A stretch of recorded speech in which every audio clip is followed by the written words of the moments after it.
আবহাওয়া দপ্তর সূত্রে জানা গেছে, বিগত ১০০ বছরের মধ্যে সবচেয়ে তীব্রতর দাবদাহের সাক্ষী হতে চলেছে সমগ্র দক্ষিণবঙ্গ।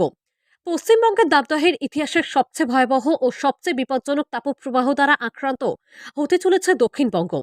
ভয়াবহ লাল তাপপ্রবাহ বলয় চক্র সবচেয়ে বিপজ্জনক মাত্রায় পৌঁছে গেছে।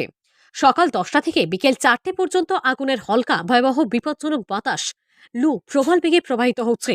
সবচেয়ে বেশি তাপপ্রবাহের দ্বারা মৃত্যুর ঘটনা ঘটার সম্ভাবনা রয়েছে, তাই বিশেষ সতর্কতা অবলম্বন করুন। 30 মিনিট থেকে 1 ঘন্টা টানা রোদের নিচে থাকলে সানস্ট্রোকের সম্ভাবনা ও সংজ্ঞাহীন হয়ে যাওয়ার সম্ভাবনা 100%। বেশিক্ষণ রোদের নিচে থাকলে নাক মুখ দিয়ে রক্তপাতের সম্ভাবনা ও মাথা ঘুরিয়ে ফেলে দেওয়ার সম্ভাবনা রয়েছে। তবে মে মাসের প্রথম সপ্তাহের শেষের দিক থেকে স্বস্তির সুখবর জানিয়েছেন তারা। তবে বৃষ্টিপাতের ক্ষেত্রেও নাকি অস্বাভাবিক এবং তীব্র হওয়ার কথাই শোনা গেছে।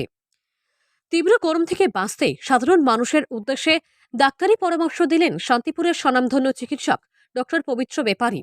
প্রতিদিন জলযুক্ত ফল এবং হিটস্ট্রোক থেকে বাঁচতে ছাতা ব্যবহার এবং যে কোনো সময় শরীর খারাপ লাগলে তৎক্ষণাৎ ডাক্তারের পরামর্শ নেওয়ার কথা জানালেন পবিত্র ব্যাপারী। যখনই পারবেন কোনো ছায়াযুক্ত জায়গায়, আপনার যখন শরীরটা খুব খারাপ লাগবে তখন ছায়াযুক্ত জায়গায় বসে পড়া এবং সাথে সাথে গা হাত পা ঠান্ডা জল দিয়ে মুছিয়ে দেওয়া।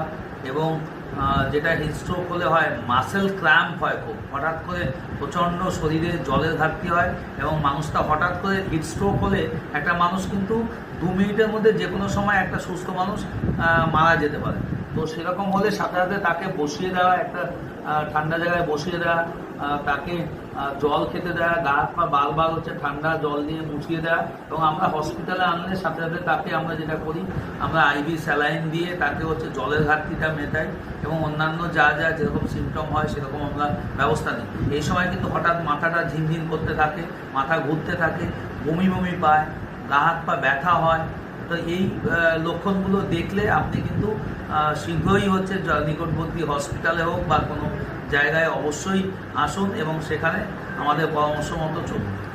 হ্যাঁ, ডায়াবেটিস রোগীদের মধ্যে গরমের প্রিকশন বলতে দেখুন, যারা ডায়াবেটিসের ওষুধ খান তাদের হঠাৎ করে হাইপোগ্লাইসেমিয়া হওয়ার সম্ভাবনা থাকে, তার মানে সুগারটা ফল করে যাওয়ার সম্ভাবনা থাকে। সেই ক্ষেত্রে তাদেরকে আগেও যেমন আমরা বলি যে অন্যান্যরা যেমন ওআরএস খেতে বলি, বারবার নুন লেবুর জল খেতে বলি, তেমনি ডায়াবেটিস রোগীদের ক্ষেত্রেও ওআরএসটা খাবেন। তার সাথে ওই হাইপোগ্লাইসেমিয়া হচ্ছে কিনা সেইটার দিকে খেয়াল রাখুন, কারণ ডায়াবেটিস হলে সুগার একটু বেশি থাকলে এখন খুব বেশি ক্ষতি নেই, কিন্তু সুগার যেন ফল না করে সেই দিকে প্রয়োজনে যদি শরীর খারাপ লাগে তখন প্রয়োজনে গ্লুকন-ডি গুলের সাথে সাথে খাইয়ে দিন। সাধারণ মানুষের সত্যি কথা বলতে কি, আমরা অনেক সময় বলি যে হাঁটা চলা করা বেশি ভালো, যে মর্নিং ওয়াক, ইভিনিং ওয়াক, এই সময় এইগুলো আমার মনে হয় অ্যাভয়েড করাই ভালো। প্রয়োজন হলে এই যে আমাদের রাস্তাঘাটে না হেঁটে, গরম রোদের মধ্যে না হেঁটে যদি একটু প্রভিশন থাকে, টোটো চলছে, টোটো ভাইরাও যারা টোটো চালায় তারাও গরমে বেরোচ্ছে না, প্রয়োজন হলে তাদের টোটো অ্যাভেলেবেল হলে টোটোতে উঠতে হবে এবং মানুষের যে যানবাহন অ্যাভেলেবেল যানবাহন সেগুলো ব্যবহার করতে হবে। কী কী খাদ্য খাওয়া উচিত? খাদ্য খাবার মধ্যে আমি আগেও বলেছি যে প্রথম কথা রাস্তায় যে কাটা ফল থাকে সেই কাটা ফলটা না খাওয়া উচিত।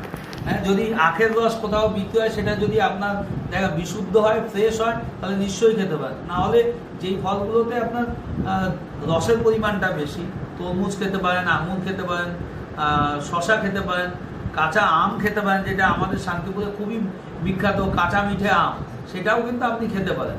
আর খাবারের মধ্যে আপনি জল ঢেলে ভাত খেতে পারেন, রুটি একটু অ্যাভয়েড করাই ভালো। সবজির মধ্যে আপনি পটল, ঝিঙে এগুলো খান, ডাঁটা খেতে পারেন। তার মানে যেই সবজিতে জলের অ্যামাউন্টটা বেশি এবং সহজে হজম হয় সেই ধরনের খাবার আপনাদের খাওয়া উচিত। এদিন জরুরি পরিষেবা প্রদানকারী পুলিশ, সাংবাদিক তথা ডাক্তারদের কাজের কথা তুলে ধরে সবাইকে ধন্যবাদ জ্ঞাপন করে ডাক্তারবাবু জানান, এই তীব্র দাবদাহের মধ্যে যেভাবে পুলিশ, সাংবাদিক এবং ডাক্তাররা সাধারণ মানুষের জন্য নিরলস পরিশ্রম করে চলেছে, তাতে করে তাদের সুস্থ থাকা জন্য বিশেষভাবে ছাতা এবং সাদা কাপড় ব্যবহার করার পরামর্শ দিয়েছেন তিনি। নদিয়া থেকে মৈনাক দেবনাথের রিপোর্ট, লোকাল 18 বাংলা।